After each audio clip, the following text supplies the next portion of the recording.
mavazi safi. Tukiwa hatuna mavazi safi, ina maana bado shetani anakuwa na uhalali na maisha yetu. Bado lazima utakuwa unapigwa tu na mapepo kwenye ndoto.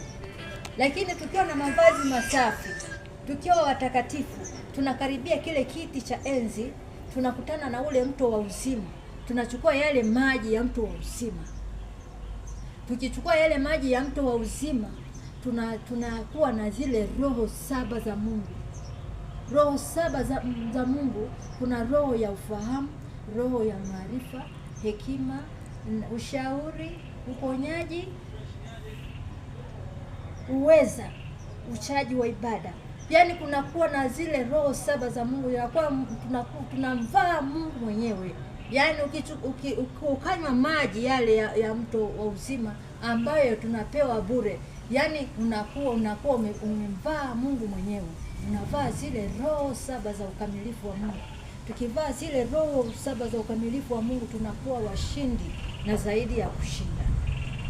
Ndugu mtazamaji wangu, uko hapa nchini au uko nje ya nchi, na kushauri sana ujipatanishe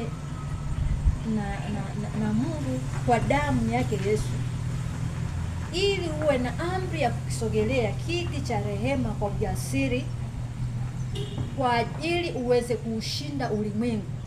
Kwamba uweze kuushinda ulimwengu ukiwa nje, ukiwa mbali na kiti cha rehema. Lakini tukikaribia kiti cha rehema kwa ujasiri, tunazo nguvu za kuushinda ulimwengu.